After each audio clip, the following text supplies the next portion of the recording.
Občasný séroše a občas sračky. Podcast jednou za čas přijde vhod. Usedněte s pivkem do sedačky. Je tu Imperial Pod. Ladies and gentlemen, welcome to Imperial Pod Show, but this time is slightly different because, as you can hear, we're talking in English, and it's not Imperial Pod Show as it usually is on Tuesday with Ricky, but this time I'm joined by Tom Husek and Scott Bowen. Gentlemen, welcome. Hello. Hi. What? Hello. Okay, okay, I'm turning off that mic. Okay. I'm glad the camera's on, so you know who's doing the voice now. That's very true. Thank you for reminding me. We are live streaming, so if you want to watch us as well, which I strongly recommend, because then you know who's the idiot behind microphone 3. And you can find us at www.radios, the thingy, what's it called? Hyphen? I don't know what you're talking about. Like the... Well, that thing? Yeah. Underscore. Hyphen. Hyphen Oh, okay. r.cz. Very professional. Is there a hyphen, really? Yeah, there is. A hyphen, all right. Anyway, somebody want to explain why we're doing this? Like, why are we here? Why? It's where we talk. Wait, can I swear? Talking to the microphone. Talking to the microphone. Start with that, yeah. I'm talking to the microphone. No, now you're So talking to the supernatural. microphone. Can I swear? Is it okay? No. Okay, we talk rubbish all the time to each other about entertainment, games, movies, TV shows. So we're here to include everyone else as well in our rubbish. I'm sure they're gonna love it. Very nicely said, man. Beautiful. Powerful stuff. That's it in a nutshell, right? Pretty much, yeah. But let me just say why this show is a little bit different than what we do with Ricky. Usually with Ricky, what we do is we talk about news, you know, whatever is that week, the hot news. Mm-hmm. And here we want to discuss particular topics, maybe more in depth. So, for example, today we're going to be talking about a very special movie, The Joker, right? And we're also going to be talking about the famous villains and anti-heroes in movies and TV. So, yeah, it should be exciting. Well, we hope so. Oh, I'm so excited. Yeah, okay. I'm losing my excitement wherever you talk, man. No, I'm absolutely enthralled. I want to just say, if you are watching, it's dark in here because I'm recovering. Well, I hope to be recovering from a migraine. So every time I giggle, it's painful. Oh, which brings us to the Joker. Oh, that was a Wait, beautiful segue. thank you for that. Again, every time, like, the lights are off, it's dark. Jacob made me do a Photoshop image. I had to look at Photoshop for like 2 hours, 3 hours. And It was painful. Me being here is painful. It's painful for us too, buddy. Yeah. guys, thank you so much for joining me then. I think next time I'm going to be here all by myself. But okay, let's jump right into it. Yeah, let's talk about the movie. For Wait, Christ's sakes. spoilers in, spoilers Let's out. try to do it without spoilers because we know that there are some people listening who haven't seen it yet. Okay. And then we can maybe, if there is particular point in that movie that we want to discuss, we need to warn the people, right? Okay. Yeah. Okay. Okay. So, it's a great movie. Yes. It's yes. all right. Oh, of course. Yeah, for me, it was a total contrast because I'm comparing it with the last. Not to go on a tangent here. The last movie I saw at the cinema, which was Once Upon a Time in Hollywood. Yeah. Alternative world, same as Joker. Is that a spoiler? I don't know right now. But seeing the contrast of these two movies, for me, it's a 10 out of 10. 10 out of 10, really? 10 out of 10 Joker. Okay, Sure. for you, Tom? I don't know, like a solid 8. Solid 8. Yeah, I'm right in the middle, so I think we can, democratically agree that it's 9 out of 10. Well, that's not how it works. Are we Metacritic That now? is how democracy works, my friend. Sure. No. Yeah, I don't get it. Like it's fine, you love it so much, 10 out of 10, 9 out of 10, whatever. But like people calling it the masterpiece, the best movie like in decades, stuff like that. It's not Haven't you flawless. seen any like other movies? I maybe compare to like other comic book movies and such, but I wouldn't even compare that. I think that's the point of this movie. I think that it's not comparable to any other comic book movies because it's very different. Maybe with Logan or something, but this still it has so much of the superpower stuff. But this is really raw, you know. Yeah, this is more like akin to the King of Comedy or Taxi Driver. Well, or, it's precisely that. well, And that's it's one of the the criticisms. of the same movie. as the King of Comedy. Yes. And it has the very similar message as well, right? Yeah, kind of. Yep. Okay, so what is the message of this movie? Because there has been a lot of controversy surrounding this movie, and it was mostly about like this movie is inciting violence. It forces you to sympathize with the villain. What do you guys think about that? Well, there's hints of showing that villains are not to be on the edge here, but not born in a way. They are made as well. Some are like the heroes, and this movie made him a villain. Yeah. Lack of love, lack of everything around him. He was made into the villain that Gotham. Yeah, he's a product of his environment, let's say. Yeah. There was like a really, really nice comparison with the Jack Nicholson one, where it was acid. I'm just being really in careful that I'm 19 not spoiling I anything. see. You're tiptoeing. It's like But what was trying to give opinions on it. It's just impossible. It's You can do it. Yeah, we'll manage. I'm sure. But what is it? The Batman 1989 is. Yeah. So that is throw the Joker into acid, and you have the Joker. Here, throw him into society, and you have the Joker in 2019. Which, yeah, I guess it kind of makes sense. The things that they are discussing in that movie, it is about abandoned person in the toxic society, right? Yeah, and also I would say about the importance of like mental health and mental health care mostly. Very true. Because like there is this, again, not to spoil anything, but there is this part where something happens and everything goes even worse because he's now totally abandoned even by like the government that should protect him in a way. Yeah. And yeah, that's a thing that I guess, well, not much in the Czech Republic, but I guess especially in the US, a lot of people go through, and then shit like this happens. So. Well, also I believe that this world that we're watching in the movie is a bit like even more extreme version of our world, right? Everything is more shit, basically. The garbage men are on the strike. There's garbage everywhere. There's crime, insane crime rate, and then you have like a giant. In between space where there's nothing, and then they're rich, you know. So like the scissors of society are very, very much like open. Ooh, the scissors of society. Oh my God, Mr. Nietzsche over here. But it's like you said, it's very on the edge, and the Joker is the tipping point. It's back in I don't know the time set, but it's at times where smoking, it's 80s. It's smoking 70s. was allowed inside. There's no metal detectors in any areas or anything like this. No, well, definitely not in hospitals. It was easy to cause crime. There was no way of like people investigating how he was the murderer. He could just walk free around and do what he wanted. I mean, sure, but take into consideration that this is not our world. This is Gotham. Yeah. And Gotham has always been portrayed as a complete shithole. Well, it's shit New York, basically. It's shit New York, basically, yeah. So that like emphasize it even more. So yeah. And it sort of makes sense that you have, you said it very well, right? You have the tipping point, which is the Joker, who is the catalyzer for the spike in all the crime. Unbeknownst to him, though. Oh, that which is really nice. Which is detail, really, right? really He's nice. riding the wave, but Well, we he's sort of also discussed the- it on the way here, right? he's also the dynamite. He's the He's guy. an accidental villain, right? Yeah. Kind of, yeah. I would compare it. I was thinking when watching this movie, it reminded me very much so of V for Vendetta. It's very, very similar, but just imagine that V doesn't know what he's doing and that just his actions lead into what's happening. And it's the same thing here. Even the masks. Yeah, that's right. Yeah, so that And like was him really reminded. spinning the knives would be his imagination because nobody could. Yeah, something like that. I mean, I was reminded of that again. That scene in V for Vendetta, where is this like the domino effect when he has the logo from it and he flicks the one and then it all falls apart. I mean, it's basically here. Like one action leads to another, and it just escalates in a completely crazy way. But in a parallel way, his actions are not okay. He has some without spoiling it. he has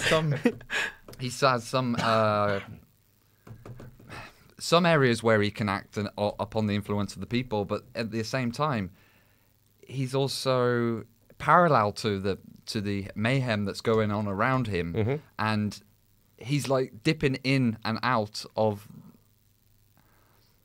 it and kind of pushing it along as well. Not knowingly. just the people are reacting to him, and he's seeing that, and he rides that wave. Yeah, because That he is wants the- attention, but it's not like he's political. It's not like he has a message or anything. It's just he wants just people to pay attention to him and laugh And- at his terrible jokes. And it's actually like there's a very good reason for him being this way, right? Because he never had anybody who would love him truly. The only person that he ever knew was his mother, and he and he finds out stuff, and then it changes him, right? And that's what he wants. He wants love. He wants attention. But it's not that he's changed. He's woken up. He seems to have now. His environment's changed to suit him, and now he's the king of this world. It's so hard to do. It's so I hard. think we're doing a good job. at some point we're going to have to apologize and just like say, Yeah. fuck it, He's let's do dead. it. Anyway, okay, so I guess these were our first impressions, but we should somehow structure it a little bit. So I think that this is the elephant in the room. Let's talk about the performance, because I think that the performance makes this movie even one grade better than it actually is, because Joaquin Phoenix is the Joker, right? He's really, really good at in the role. I mean, that guy is giving it 100%. Like, seriously, that's 100%. And that's, without Joaquin Phoenix, I wouldn't even give it an 8. I think so, that would yeah. be a 7, like a solid 7, but a 7 nonetheless. And he elevates the material incredibly so.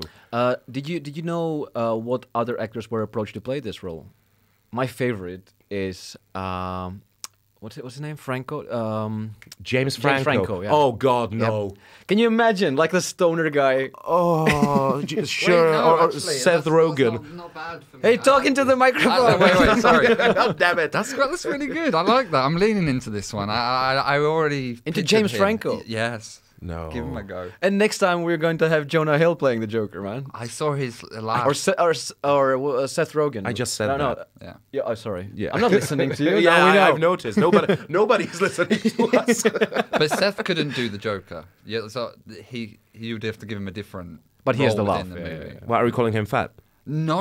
Are you fat shaming him? He's no, not at all. Not at all. He can be as fat as he likes. It's not a problem at all. So 2022, fat Joker. Fat Joker. The Foker. But I think they wanted to make him a little Talk bit into more the chubby. microphone, Scott. Come on. You're too excited. Yes, I'm very excited. And it hurts. I think they actually wanted him to have a bigger build, but Phoenix chose to slim Well, down it was a for it. good choice, I think. It's It very was- disturbing to it watch is, him it is. without his clothes on right Yeah. now. Dancing in his.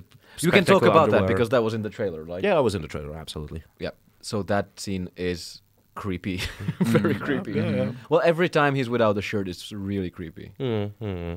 Yeah, that's great. And like, let's talk about the laugh, of course, because whenever you Oh, have a right. Joker, you're comparing the laughs. Like the idea to make it like a condition, I think it's genius. I think that what I really love about this laugh is that it's painful for him. Yes, you can see that he's not. It's not like hates a it. joyful laugh of glee, but he's trying to stop it. He's crying. Actually, he's in terrible pain, and it works. And it's really uncomfortable. And again, you kind of sort of sympathize with him, but not really. It's definitely not glorifying the Joker. That is true. Yeah. Definitely not. Even despite all the criticism which says that it is, I don't believe it is. Yeah, that's bullshit. Yeah. I like how like you said with the laugh, even it puts things in perspective when you see Joker in comic books, cartoons, and stuff like this. How he can laugh in such a sinister situation, and putting this psychological connection to it, it then gives you that sympathy. But as then, well, but then again, like looking like to your point, right? You have the comic books and you have the TV shows and so on.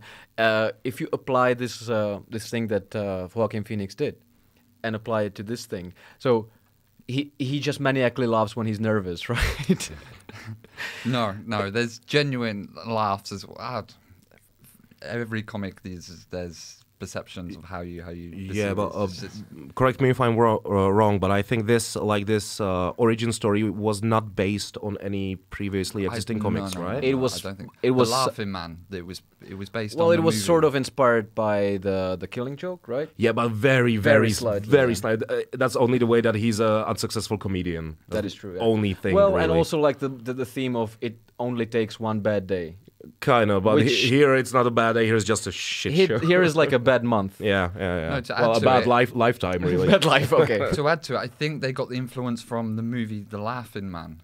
It's based in old-time black and white movie of about a man who scars himself or some. I don't know the full plot of it, but it's about a guy that's permanently stuck with a smile or a laugh. But isn't that the original inspiration for the character of the Joker? Oh, I thought it was for Phoenix's role.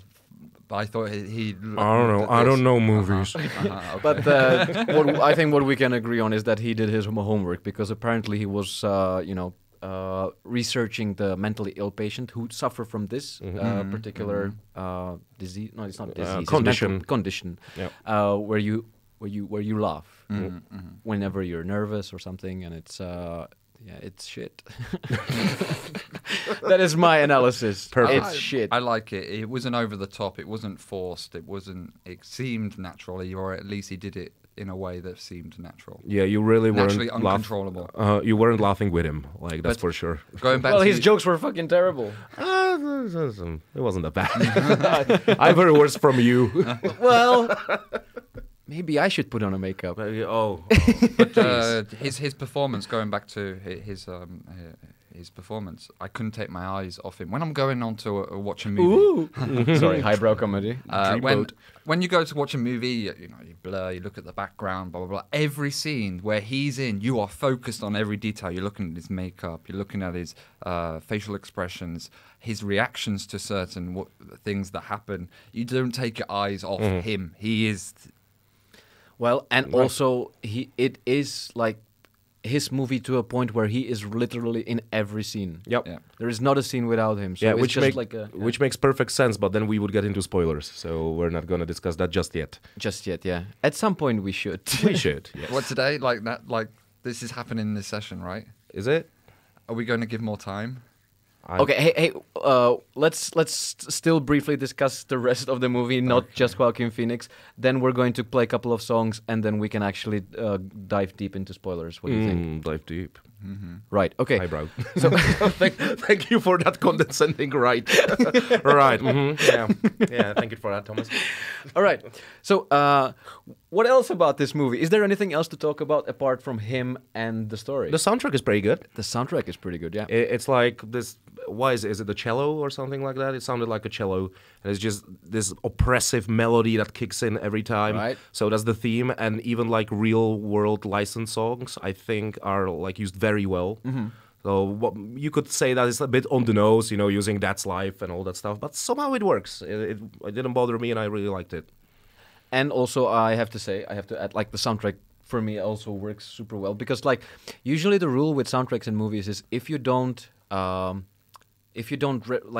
realize that the soundtrack is there, it's doing its job. Right? I don't. Let me stop you right there. That's a rule by some that's been applied, especially after the mid 2000s. Yeah. But it wasn't like that before. I would like to. Yeah, that's exactly like I would like to say that it doesn't work for me as well because No. sometimes the soundtrack is actually the enhancing the experience, Yes. right? And Yeah. you notice it that it's like, for example, Interstellar for me is really good soundtrack because like it keeps me on the edge of the seat, even though it sort of steals something from what's happening on. But you're noticing in the movies that don't have the soundtrack, I definitely noticed there isn't a soundtrack during, like, say, a fight scene. I think we had the same in Batman, the third one, where Bane and Batman is fighting in the water, underground in the water. No soundtrack spoilers, at all. basically. For Who, that who movie. cares about that movie? Cares? Who cares? There It is no sucks. sound, and you actually pointed out and went, "Oh, no sound." Watching it again, and I think there are ways to use it and not to use it. Yeah, and, absolutely. Yeah. So the soundtrack as is pretty important. good. Pretty good. I also think that they did tremendous job in making the city or the sets like shitty New York in the 80s. I loved, you've already mentioned the garbage man strike. I love that as a framing device. I mean, that's kind of the first thing you hear when the movie starts. It's like radio news, and they're like, and it's the fifth week of the strike of the garbage man. And I'm like, that's genius. Now everything will look like shit. Yep. And it does. Yeah. And it has logical sense within the universe of the movie, which I really, really liked. So that was nice. Yeah, everything sucks. Everything sucks. Everything sucks. Everything sucks. And I don't know what else. Like the way it's written. So I think we should talk about this probably more in the spoilers. Yeah. But let's just say that it's written very well. But there are some things that we should probably discuss after the song. Right? Yeah, absolutely. If I were to say one thing without spoilers, like now, so far we're just oozing positivity. Yeah. What I didn't. Oh, is that yeah, positivity that's oozing from that's you? positivity, man. Jesus. 8 out of 10 positivity. What I didn't like about the movie, and now I'm gonna sound like an incredible douche, is that it was exactly what I thought it's going to be. You're a douche. You're a douche. Like exactly what I thought. You're a douche. And You're that a douche. And that was kind of eh. Well, when you go...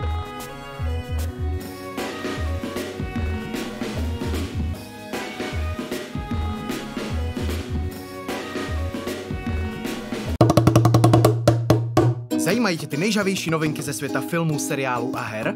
Rozhodně ne. Tak to si nezapínej Imperial Pod Show každé úterý ve 2 hodiny na rádiu R. Když to nemám zapínat? V úterý ve 2! All right, and we're back, and we're talking about the Joker, and this time, heavy spoilers ahead. Heavy. Very heavy. Lee, stop listening, please. I'm not talking anymore because you song blocked me. I did, but you were a douche. I'm always a douche. That is true. But yeah, seriously, heavy spoilers. Heavy spoilers. Yeah. So we were before we went into the break, we were starting to talk about the writing of the thing, and we cannot really talk about it without spoiling the movie. So, you want to take it? Someone's going to have to break the mold of spoiling it. Yeah, well, the movie works with delusions, right? The main Right. character is delusional. So we have scenes that are not real, and in the context of the movie, it's explained to us that they're not real. Sometimes to like surprising effects for some, but you know, I was expecting it because I'm a douche. awesome. I'm a douche. Yes, thank you, I did thank not you, expect it. thank you. Captain Douche. But then at the very end, big spoilers here, you realize that it's all basically Joker's narration in a psych ward. So that entire movie is him telling it to somebody else, and therefore we cannot actually believe anything. So even like him being so down on his luck, being like so mistreated and everything. That's exactly how somebody who's, for example, narcissistic would talk about his life story. That everyone's, you know, bad to him and nobody likes him and such. That's exactly how it would look. So that kind of elevated the movie for a bit for me. Because, yeah, now everything makes more sense. Well, I think it also encourages second viewing, right? Absolutely. You also, because then you're looking for those scenes that could not, like that are not real. For example, but there are some of the scenes which you don't at first think that they could not be real, but there might be. And that's the interesting part. Like, for example, my favorite thing is about the weapon, where the Randall, his colleague, is giving him the weapon, and then when there's the thing at the hospital. That's a when he great loses the scene, by the way. That's amazing like scene. comedic / dramatic. His reaction when it falls out, it's magnificent. Well, it's comedic, but like very dark Yeah. comedy, right? Because you as an audience are laughing, not the kids are definitely laughing. It's a prop. It's my act. But what I'm trying to say is that the Randall guy gives him the gun, and then when he has this faux pas at the hospital, he says, he gave me the gun, and he's like genuinely surprised and says, no, you bought it, you know. So maybe he actually did buy it, and this was just his delusion, and like somehow, justifying the fact that he had the gun. So this makes the thing more interesting, I think. Yeah, I absolutely agree. The thing is, I just hope there are at least little tells or hints in the movie that can tell us, stuff like that. Because if it's just, let them figure it out, we'll just make it kind of like this, then that would suck. But, I mean, a pretty good indicator is how, like, people around look at him, I would say. For example, his first delusion, when we kind of established that he can have these delusions and that they don't show you, that it just fluently goes from one scene to another, is when he's imagining himself on the talk show. And he's like laughing, and then he's like, talking, and all the people are like looking at him like, ah. Right. I mean, I'm sorry, the camera, like, like this. and you immediately know that's off, like, because normal interactions don't work like that, especially with him. Yeah, it's like, and I live with my mom, and first people are like sort of like laughing, and then the guy is saying, "Oh, stop laughing." And everybody's like, "He loves his mom," and I'm like, they would be like, "Hey, loser." It didn't. It got me. I didn't know. Like, even when De Niro says, if I had a son like I you, like I would be you. proud. Oh yeah, this one was okay. But the one that got me was the girl. Really? Was the girl. I really didn't see that coming. I was enjoying the movie so much. I wasn't thinking ahead. I really wasn't thinking ahead. I was enjoying every moment that I was just soaking up everything that they were just chucking at me. But isn't this the best? To finally see again a movie which is not like, you know, designed by committee and can genuinely surprise you. Yes. Because, Especially like, from a guy who made the Hangover trilogy. Exactly. Wasn't expecting that. Exactly. But it's like, we're back to the Scorsese thing, who said that, you know, the comic book movies are theme rights. They're not cinema as he knows it. He's right. He's so right. I totally agree with He's so him. right. Because, like, what the thing that you're saying, we were in the moment. You weren't even thinking about it. When you're watching, like, a superhero movie, you've seen the trailers, and you're like, oh, this scene is coming up, and Yes. I wonder when this guy is going to show up, and this is going to happen, you know? And here, it's like, I don't know what's going to happen. Yes. I love it. Yes. Yeah, I wasn't thinking ahead. I have to say, I saw it a mile away, but I'm a douche. I'm a douche. But coming back to the lady friend plot point, right? Yes. That was the thing that I loved about the movie the least. When I couldn't buy the romance, I was like, this guy is obviously deranged, obviously like mental case, and this woman falling for him, you know, going to the club, laughing at his jokes, and I'm like, then it made sense in the end. But it was at a point where he was waking up. He wasn't slouching around or moping around so much with her or around her. The way he imagined himself or imagined her at the time, I didn't know, is that he had changed. He'd become more confident, and I think. Yeah, I thought that she was like maybe a little bit doolally as well, to even consider liking him in a way. It's you don't know her background. What the fuck is doolally? Doolally, it's like crazy. It's like diddles. You know what was the biggest tell for me? I mean, apart from, you know, the first scene when she's like, "Oh, you've been following me," and he's like, "Yeah," and she's like, "That's so hot." Yeah, right. Yeah, so I was like, "Yeah, this is not real." But also, have you noticed she has a daughter, and that daughter doesn't appear in any of his delusions. Right. The daughter completely disappears. So you're telling me this like single mom is going to dates with this deranged dude and just leaving her daughter No, where? now it's been explained. I get it. I got it. But I didn't have it at the time. It just got like boom in your face, and my head was like. But what did you think about the reveal itself? That is probably the creepiest moment in the movie. Because then you start questioning every single point up to that point. No, but just the dread, you know, of the woman. You mean when he comes into her apartment and she's like, "You're the guy who lives down there." Yeah, that is awesome. But the scene then was completely destroyed for me because it did like kind of a Fight Club kind of thing for idiots. Where you saw all the time where he was spending time with her and she wasn't there? Yeah, it shows in the flashbacks. I was like, yeah, we get it. That was so patronizing. Come to the on, audience, we're not idiots. Yeah, so I agree. That was stupid. But yeah, I him didn't going mind. to the apartment. I joined the douche club. Sorry. Welcome to the douche club, my friend. I didn't mind it because I was already emotionally affected by him and going, "Oh no! Oh no! I see you in the theater. Hey, oh no! by the way, No, Mr. Joker!" By the way, I have a question for you guys. Did he kill that woman and that kid? No, You think not? I think no. Nothing implies that he did.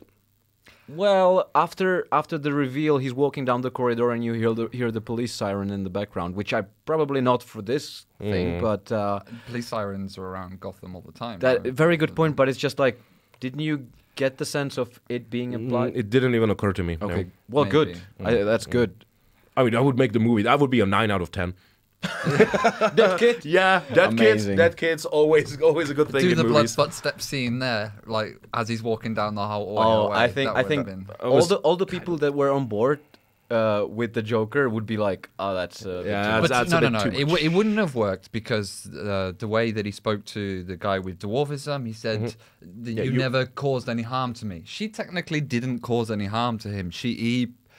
He was making it up, but didn't know that he made it up. So he was just as surprised as the audience was about the whole situation. Well, certain audience. The bit that got me is like I did question why the door is unlocked, how he could just that was walk weird. straight in. But I sympathized. Yeah, in with him. crime-infested Gotham. Yeah, right? yeah. That was strange. But my theory, Oh boy, here we go. There we go. stems earlier than this point. I'm not sure he's. I think he's in the asylum ever since a child. And that There we he's go. that he's Pointless movie then. that he's that he's bringing all this up and imagining all of this from the asylum and telling his stories to the lady and seeing influence of Gotham from TV shows, seeing influence of the interviews and stuff, and he's imagining himself putting himself in these situations. But yeah, I don't think I think he's been in the asylum for longer than what the movie suggests. It's possible. Well, like it's your interpretation. So that's just like also- your opinion, man. No, it's absolutely possible. I mean, I'm not saying that I fully say this is true, but I'm questioning whether this is possible. we that need to this see it is- again. Like that's the thing. Yeah. We just need to see it again. I have a question for you guys. Do you think that it was necessary to make this movie a Joker movie? No. I like that it did though. Yeah. Yeah, me too. But to be honest, the Batman stuff feels a bit tacked on. And especially, like, did we really have to see Yeah. the Waynes getting killed again? Again. The Pearls again? Again, It's for the new generation of people to love. no. They What do have you they mean? have Bat Last Flag. time we saw it was like 2 years ago. What Yeah. the fuck are you talking about? They didn't like go into too much detail. Okay, they could have skipped over a little bit, just maybe some beads falling on the ground. But just like or- show them leaving the theater and a guy following them into the. That would be enough, and still it would feel a little bit tacked on. But By the way, have you seen what was on the marquee of the movie theater? Zorro, right? Zorro and the gay sword. yes, Zorro and the gay sword or something like that. I don't believe that. Yeah. Which for everyone else is there means internet happy, here? as well as. Yes, I am okay. searching yes. it. You're searching Zorro and the gay sword. Yeah. All right. I should probably do it in incognito. Yeah, mode, right? just probably should. Yeah, but Okay, we're gonna do it in the break. weren't the Waynes always going out from the opera?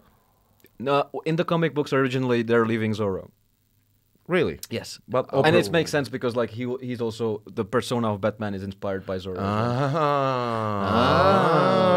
all Subtlety. right, all right, We realize all we really know nothing. right. we don't know nothing. Well, you guys don't know anything. But, Okay.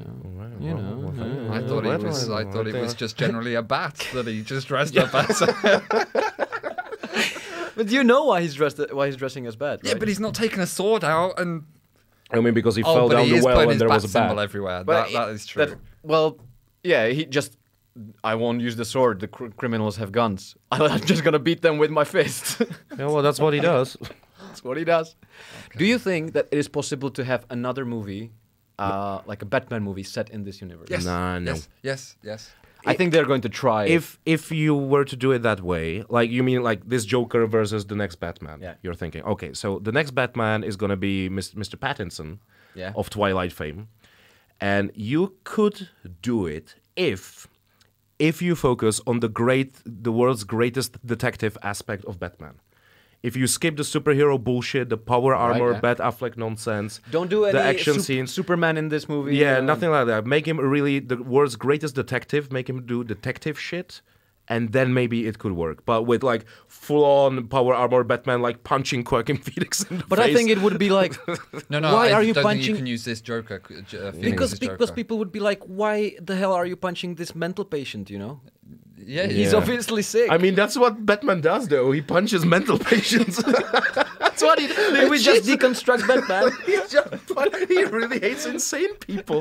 That's true. Whenever he punches somebody, they lock them up into Arkham Asylum, Yeah, which they're all is insane. True. You've just blown my Batman mind. is a monster. I just need my medication. Bam! No, you couldn't use Phoenix. a guy starts laughing. You couldn't use Phoenix because Yep. of the age difference, right? Wayne is Bruce is like 10, 9, 10. 9, I don't know Phoenix how. is like 40 odd in that movie. Well, there's a theory, right? Oh, here we go again. But this is like the theory from those guys who really want to somehow merge these universes, or like the heroes, you know, Yeah. Batman and Joker. Yeah. So that they're saying that this is just a story about this mental patient, Arthur Fleck, and this really happened, and he sparked, you know, the sort of revolution or something like this. And then the Joker, the real Joker that we know from the comic books and from the other movies and so on, was somewhere there, maybe younger, and was inspired by all this. But then that wouldn't be the same Joker. that's wouldn't. right. We already know there's many Jokers. So But it would be the same universe. They could still use this because they want to use this. This is their most successful movie by far. You know? So it's gonna be like 8-year-old Jared Leto. Holy shit, that the would be mob. literally the worst. No, I think Jared Leto is the. Okay. No, he's Go- not. He's nothing. Going off. Going You're off, nothing. You're nothing. going off like YouTube videos and stuff I've seen in the past. I like the theory that Leto's Joker is influenced from Robin, and he was a Robin character that was turned into Joker by Harley Quinn. This is in the comics. It is, but it still sucks. I like that I'm templating his on this idea, and I think I agree with what Jacob was saying. I think this Phoenix character is an influence on Batman's Joker that we know from the cartoons and movies and so on. That I think he's. Dude, like, I believe that he is an influence, and I would love to have seen in the credit scene. You would have loved the post-credit scene. I right? would love I would love the credit scene to have a laugh, a kid laughing in the asylum, and Phoenix noticing, and that's it, and then cut it off. That he sympathised, he could hear another kid having this sympathy, and then cut it off. You don't see him, you don't hear anything. You keep the origins open, keep the origin story still locked down. That there is no origin. That would make the movie so much cheesier, man. I think so. I think so. Yeah. For me, I hope they don't continue this. It's a nicely self-contained story. It would be weird. Well, Todd Phillips It doesn't works. want to. Yeah, well, smart man. Well, they said that there's a possibility of doing a Joker 2, I guess. Joker 2? Which would be still a Joker movie, but not a Batman movie. They don't want to do a Batman movie. I want it. I know.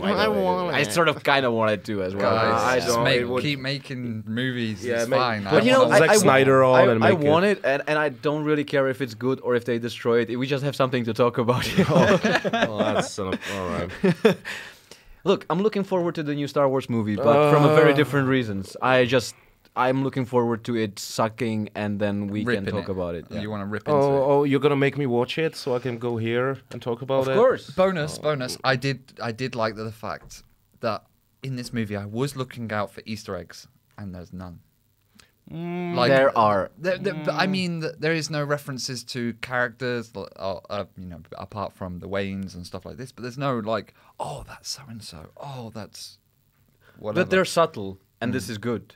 Because if it was like, oh, there's Edward Nygma here. Yeah. Wink, wink. Mr. Nigma. Oh, yeah, Jesus, no. Yeah. That would be the so- worst. Or some little boy like playing with penguins. Stop playing with those penguins, George. And he looks at the camera. One day I will play with my penguins. play with my penguins, mother. Bane's pumping out iron in the corner of the kindergarten. and a little kid stroking like the little scarecrow. Like building a scarecrow on his farm. But this is basically what the Gotham series is. Yeah, that's why I hate it. I hate it so It's the much. worst thing ever. It is. And now they have like the little Bruce Wayne, but they really want Batman, so they're trying to train the little kid already. It's just so dumb. Anyway, I think we should play a song and Yeah. then maybe discuss something else. Okay, We've been okay. talking about this for 40 minutes. Yeah, Man. it's a movie worth talking about. Yep. Yes. All right. So let's play a song and we're going to be right back. Yeah. Imperial Pod Show. Star Wars, Marvelovky, komiksy, Netflix videohry. a občas sračky. To vše řešíme každé úterý ve 2 na Rku. Imperial Pod Show.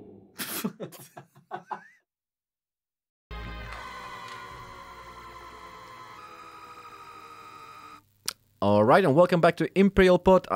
What's the name of the show? Subverted Expectations. Yeah, sorry. We just have an argument. We had a slight argument. It's fine. It's fine. I don't care. I don't care about you. He slated us. Thomas slated us for not I'm sorry, watching the but credits. only barbarians don't watch the end credits of a movie for the first time in the cinema. No, I watched the end credits just to get to the To get the end scene. post-credit scene. Yes. Yes. There was once a story about. I'm sorry, I was too much. There was once a story on 9gag, I think. But I'm not like, yes, the credit scene is here. I've been waiting for this moment. No, but at least you get to listen to the soundtrack again. You get to think about what you just saw, stuff like that. Not immediately movies over. Oh, I'm done. No, I'm researching sorry, the next sorry. bus home and looking that I don't step on the popcorn that I've dropped everywhere. The That's next all. bus home, you live 5 minutes walking distance from the movie theater. Doesn't stop me researching when the bus home is. All right. While he's waiting for his post-credit scene. I wanted to say that there was once a story about like a good guy. The what's it called? Like the projectionists. Projectionist, yeah. Projectionist. And they said good guy projectionist. He skips the credits and plays the post-credit scene in Marvel movies. And I'm like, all the guy who worked like their asses off on the movie must love this guy. I would punch him in the face. That's just so disrespectful. It is I quite don't mind a credit scene if it's got like some video going on as well. Or bloopers, right? Blooper reel after the Joker. Blooper reel. I'm not going to sit there for 20 minutes reading the black screen and writing. No. Well, I am, and also listening to the music. Yeah, it's fine. Stick Hey, it on let's- your Okay, podcast okay. I guess later. I'm the asshole over Listen here. to the music on Spotify, which we're now on. Hey, stop arguing! Idiots. Let's talk about villains. We have 12 minutes. Villains. Villains. Yeah. So, I thought that it would be nice to actually talk about our favorite TV and movie villains, since the Joker was a major success, and we all seem to love the movie. So, I like it. yes, Scott loves it, and I'm like, I am very happy. It's a 10 out of 10, and you're both wrong. I live it. Yeah, you like it. Brilliant. Anyway, so favorite villains, gentlemen. Do you have any favorite villains? No, but I can read them off your list and then but pretend those are that they're mine. mine. Don't steal my villains. I don't see your name. Oh yeah, no, I actually no. That is, It actually says is your Jakub's name. villains. Well, anyone could say that. Okay, so why don't you start with yours then, if you've prepared? You I Well, I have wanted one to- before you go into your Okay. list. Okay. Freddy Krueger. Yeah. He's Okay. a great villain. He's terrifying. And But- every time you think of him, he comes back. But what? That's But what Freddy mental. Krueger are we talking about? Are we talking Freddy All of Krueger them. 1, 2, 3 when he's still kind of sinister, or the rest when he's just says bitch a lot and does funny right, funny Him stuff? as a character, like as a. I think the concept The is entire, terrifying. the entire concept terrified me as a kid. Just no, let's not talk about Nightmare on Elm Street. Different episode. Yeah, okay. Well, we no, can do no, one. just You because wanna then make a show on we, it? we have 10 minutes. Okay. Stop yeah. panicking. I'm not panicking. It's okay. Am I asleep? We can talk. Is this all real? Okay, no. Am I in a mental asylum right now? Okay, so the concept of Nightmare on Elm Street is really terrifying because when I saw it as a young wee lad, then I didn't want to fall asleep, of course, because then Correct. Freddy would get me. Yeah, correct. So yeah, it's ingenious. It's very good. Who is it, by the way? Is it Toby Hooper, I don't know. I'm not that. or is it Wes Craven? It's Wes Craven, isn't it? It's Wes Craven. No, but cool name. I think so. I don't know. Yeah, it's Wes Craven. Well, Okay. you're the movie buff, So so I'm the douche. no. He's- In this case, you're like a movie buff. I He's think it's my Wes favorite Craven. because he scared me as a child. I wasn't supposed to be watching these movies at this age, at that age, but I was, and I loved him. And this is one that did freak me out for a while because of what you said. Okay, Yeah, so right. I actually like throw this away because since we're talking about which like movie villain sort of freaked us out as kids, it would be Jaws for me. Jaws. Like I didn't even think about it. to But, the point of not going swimming in the sea. not go swimming in the pool. I don't want to get in the bath. Yeah, the bath. Okay, bath I could take, yeah. But it was more like looking down, and you don't really see much, and it terrified me. I suppose. Okay. The whole influence when you're sneaking up to friends as well. It's like, in your own head. Right. Okay, so if we're talking not even like human characters, Okay, what okay. terrified you as a kid? the friggin' facehuggers from Alien. All right, very good. I saw a great picture the other day where it's a face hugger and then underneath was Free hugs? Free hugs. Aw. Yes. That's good. Yes. Okay, What, but so the facehugger was more scary than the alien themselves? Absolutely. Yeah, because he throat rapes ya. well, the thing that I never till this day I don't really understand how he got through that suit. Wait, through that, like in the first Alien? Yes. Acid. Acid, wasn't it? Acid. He So- cut it and it went all acid. And Really? Cut all Yeah. the- Yeah. Okay. Explained. I Okay. think so. Yeah, That's yeah, how it it's happened. acid. And he survived from do you no? Well, from being exposed to Yeah. because the of abyss. because of the facehugger. They kept him alive. Yes. They both fed off each other. Yes. Is that how So you use a facehugger to go to space to breathe. Perfect. yeah, guys, put on your helmets, please. Don't forget to put the femidom You in have, your you have mouth. 20. all right. Very good. Okay, so human villains. Maybe? Human villains. Okay, so I tried to sort of think about it a little bit more than you guys because, that's Because I more was than nothing. Well, we have jobs I also have a job. I've been working hard. or hardly working. Yes, you've been sick, so you could have at least think about it a little bit. But I tried to create categories for the different villains. Yes. So some villains are good because they are well written. Some villains are really good because they're well designed. They're just menacing, just their design. Such a nerd. And then you have some villains who are just fucking annoying, right? Like, for example, I'm going to give you examples for these categories. The Riddler. That's not even. that's a villain. not even. That's Let's not. No. He's He's annoying. talking about it's Ace Ventura. On the way here, he was talking about Mr. Freeze, by the way, which You know what killed the dinosaurs? The Ice Age. Put it in context. Put it in context. Vote for me. Put it in context. We was talking about accidental made villains at that time, and I thought Freeze was one of them because he turned himself into a fridge trying to protect his wife. But almost every Batman villain is accidental or has a Penguin tragic backstory. is born that way, no? Yeah, but he's like He in a has like little the- cage and he I has like suppose it's flippy flops. accidental. At least that's the Tim Burton version, right? I think there's also a condition. Well, we right, have when you- flippers. Yeah, it's called. It's not flippy flops. Yeah, it's called inbreeding. We We apologize just to all lost the a flippy flop proportion of people. our audience. Oh my god! If we had some viewers, we don't. Oh yeah. Okay, yeah, so- it's good so, yeah, nobody so- is listening to this. So my favorite, like the smart villains, right? I think that this first guy who was the first member of this archetype was Hans Gruber, because until then all the movies were doing like the big guys who are physically menacing to the main hero. Yeah. So you had you just look at like the Stallone movies and all the Schwarzenegger movies, all the action movies.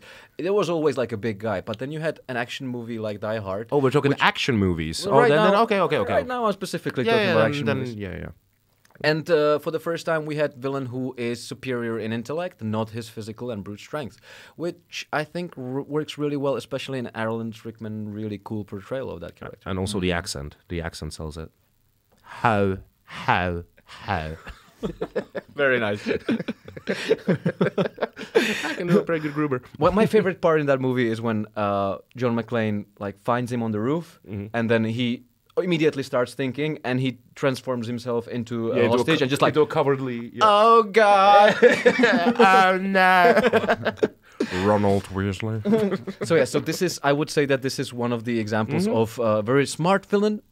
Others might be, for example, Moriarty. This is also my favorite from the BBC Sherlock one, and Littlefinger from Game of Thrones. Yeah, they made him like a I'd say rapey when idiot, but talking about smart villains, I'd say because this one combines smartness, intelligence, but also physical threat. I'd say Dr. Lecter, Dr. Hannibal very Lecter. good choice. Very good choice. I mean, it's Anthony Hopkins. He's there. He's there for like 15 minutes screen time, Yep. and he steals every scene in that movie. Yeah. Well, I think yeah. that, like the first scene that you see him, even that he's such a fucking creepazoid. When he's standing in the middle of the room, just not moving and just watching her, is just so Yeah, unsettling. The camera pans over, and it's Yeah. just hello. It's Yeah. great. It's great. Hello. Well, hello there. That would be good. Scott, Right, any Scott. any smart villains that you love? Not that I can think of right now. Okay. All right. Well, next category. Next then. category is the menacing villains just by their design, which I really feel like the best example of this is Darth Vader, which I love the design. It's inspired by the samurais, the helmet, and so on. I strongly recommend you looking up the initial concepts of the character. It is really cool, and I really think that him being super tall, having the voice of elderly black man also works. Everything works about that character. Was he elderly back then? Black then? Was he elderly back then? Well, he was black back then. Yeah, he was black. Yes. Okay. Never mind. But as a kid, he was a very tall figure, a villain, black cloak, dark voice, everything. And he didn't have to do fucking flips all the time. He was just menacing, and everybody was afraid of him. That's what made him so cool. Because he had a visible choke. Visible choke? Visible choke. Invisible choke ability. Force choke. I think it's actually in the canon, it's called force choke. Yeah, it is. It is force choke, yeah. All right. Yeah, David Carradine loves that shit. Okay, and then we have the... Nothing? No, he's just skipping. We have like 3 minutes. I just don't want to know. Why do I even bother? Because Jacob's the important one pressing all the buttons. Okay. So, just annoying characters, which makes your blood boil. The Nurse Ratched, I believe, is the strongest representative of this category. Yeah, you really hate. Yes. Yeah, that's true. Do you love to hate, or you just hate? You hate You her. hate. You hate her. You're so annoyed by every single thing she does. Yeah, that's the thing again. Like every persons or people that are younger than us, when they would say talk about this category, they would be like, oh, it's Umbridge from Harry Potter. Nothing. Look at One Flew Over Cuckoo's Nest, and that's the real Umbridge, shit. man. Yeah. It's the same. It's the same type of. It's the same type of character, but they did it better. Mm-hmm. Forman, oh my god, I'm so stupid. Forman did it better. Yeah. Then we have the sympathetic villains, which Joker might fall into this category. Because you now he does. Or this one does. Yeah, for me, this has always been, I have Salieri here from Amadeus. Because Leto's version of Joker would have been the annoying one that you want to fucking go. Sorry for my language. And then Phoenix is the one that you're sympathetic for. But I'm thinking, not I think think in this case, Joker. I think in this case, it's not Jared Leto's Joker. It's Jared Leto that I don't really like. Oh, okay. Yeah. So Salieri from Amadeus. Yeah. Oh, you would call him a villain? Yeah. I guess in that story he kind of is the villain, but also the entire story is told from his perspective. So. Yeah, but which is okay. If it wasn't, how much more evil could he be? Even more, I guess. Well, yeah, I guess. But just smothered Amadeus with like the pillow at the end. And then we're going back to One Flew Over the Cuckoo's Nest. And the Joker as well. And the Joker. Oh shit. Yeah, that was pretty hardcore. By the way, when I was like researching for 10 minutes this thing, anti-heroes is another category, which I really feel like Walter White is a great representative of that. But Godzilla is apparently an anti-hero. It's a tsunami anti-hero as well. It depends on the movie. Oh, that's true, because sometimes she's doing conscious decisions, right? Yes. Sometimes sometimes I know. Sometimes funny. she or he is a hero. Sometimes it's a villain. It doesn't count. What good? It doesn't count. There's a monster having a fight with the city, and we're just the having a fight with the city. That's not what happens. We're just collateral damage. That we're in the way. That doesn't count. Not allowing that one. Terminator. Arnold Schwarzenegger's one in the first one, and then T-1000 as well. Yes. Is incredibly intimidating. Unstoppable, intimidating. Yes. Yep. Okay. Yes. And then everyone after that. Guys, it's over. We ran out of time. It's your fault. No? Is Probably. I don't know. I need to blame somebody. Normally we debate about this and then do 2 against 1. So. Okay, guys. So this has been Imperial Pod. It sure has. What is this? Unforeseen consequences? No, unforeseen consequences is a Half-Life. level in Half-Life. This has been Subverted Expectations. Subverted Expectations. Mongrel. We're going to do this every 2 weeks. It's going to be shambles as it was today. And if you want to watch more, you can find us under Imperial Pod almost everywhere, including Spotify, which we made happen. Woo! Yay! Well, Jacob did. We're just riding his wave. Yeah, kind of. True. Yeah. All right, we have to go. So thank you very much for listening, and stick with Radio R. Goodbye, guys. Goodbye.